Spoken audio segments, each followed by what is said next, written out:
All right, let's get some Doctor Who collector action going. The decks are really amazing. I've played the new Doctor decks, the 9, 10, 11, and War Doctor deck, and my nephew has played the original 8 Doctors deck.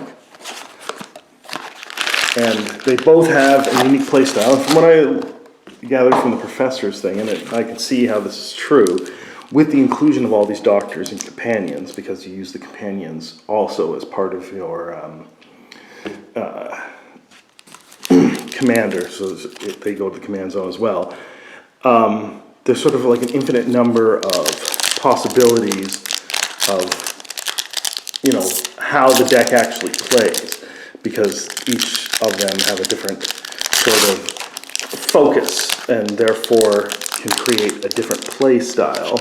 And since there's about 4 of each commander and companion, or each doctor and companion, the replayability on these decks I just really like this foil land. I know it's just a foil land, but a little TARDIS in the back. The second Doctor. So I don't think this is one of the special treatments. So you'll probably see something like this in the decks.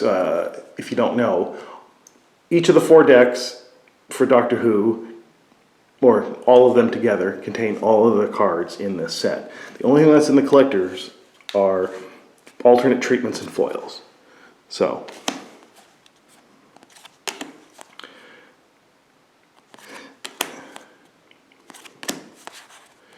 the RMS Titanic kind of helped me out yesterday, although I'm not partial to vehicles.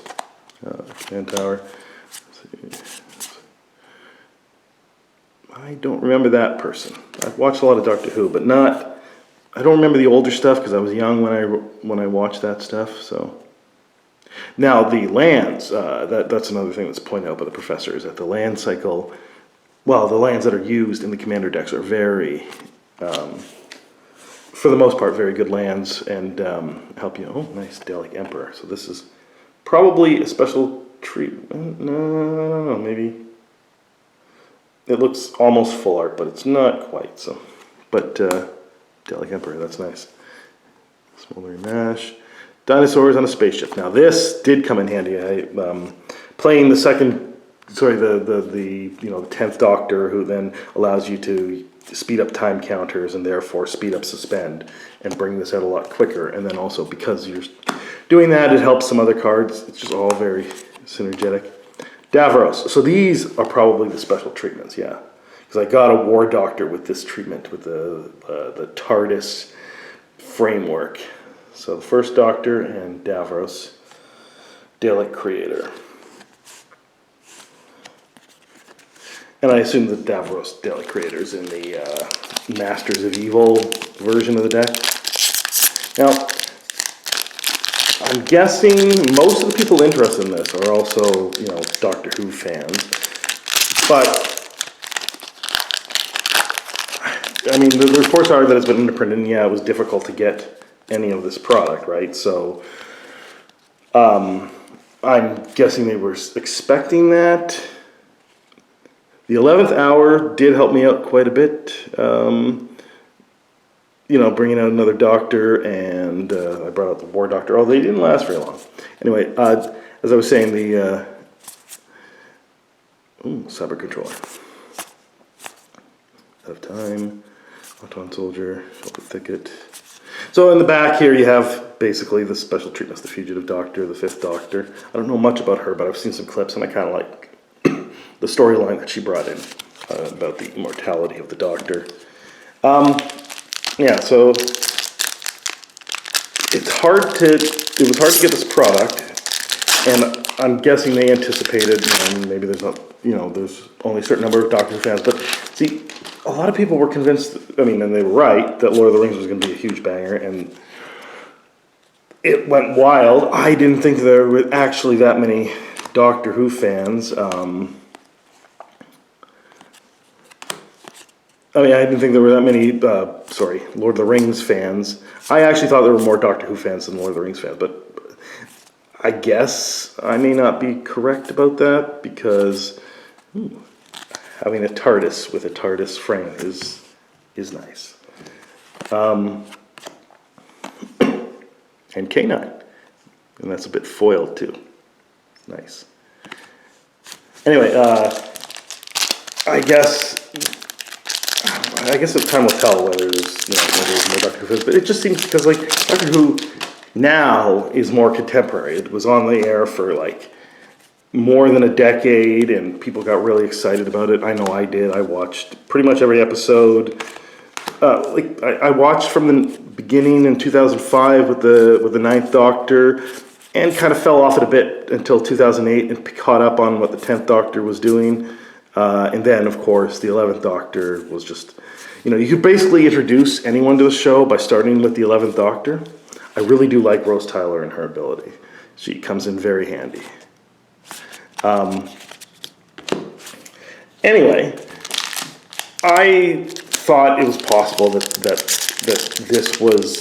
there were more fans of this than Lord of the Rings. But then again, Lord of the Rings has more crossover in a fantasy thing, so Doctor Who fans might not be anywhere adjacent to, exploring Magic the Gathering.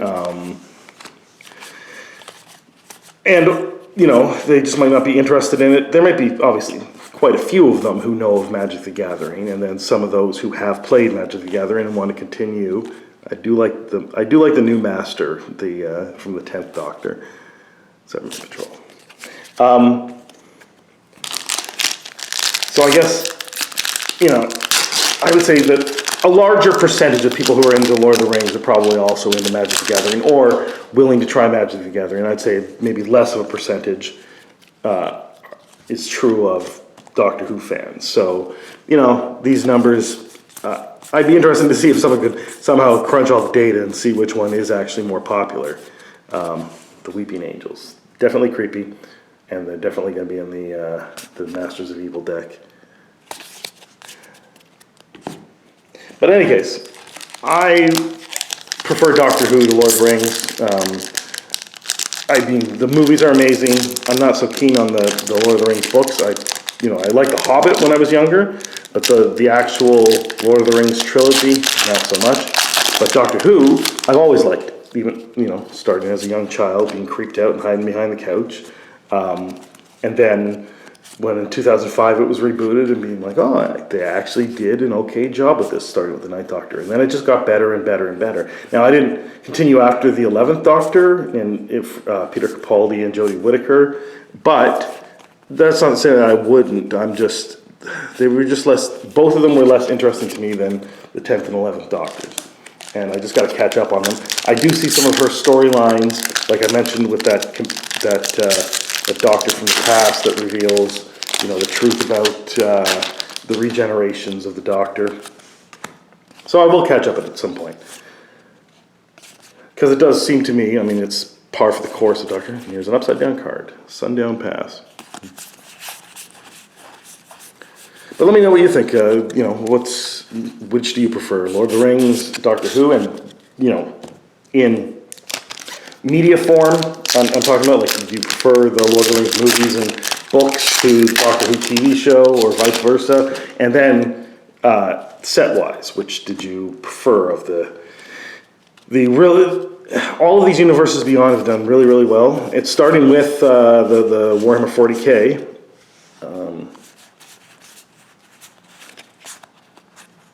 K9 Mark 1 again, and the 8th Doctor.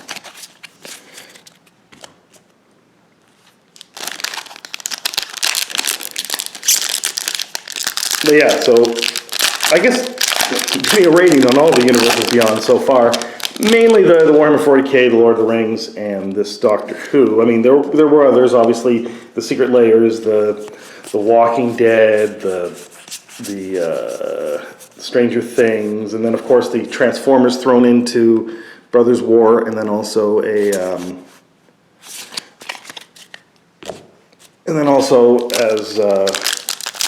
part of a Secret Layer. But There was a lot of negative about the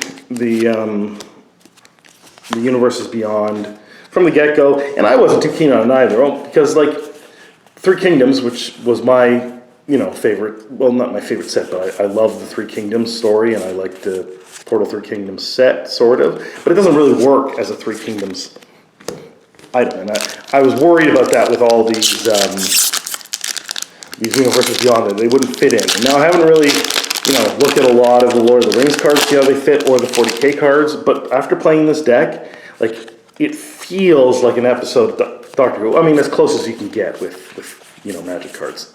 So what do you think with these sets? Which one feels most like the IP that it's trying to emulate? And that's the end of that. I just wonder if people, when they're playing the cards with Lord of the Rings, do they feel like they're immersed partially or fully into the Lord of the Rings universe? How do you feel about Doctor Who and the 40k stuff? I have the collector boxes. I kept them sealed because I'm interested in 40k, but not super interested like Doctor Who, that I needed to open this immediately and start playing it. Yeah, so let me know how you've done playing with these sets, the other sets, and let me know about your games with the Doctor Who commander decks, and if you've moved the commanders around and the companions, and how that changes the nature of the commander deck. But until next time.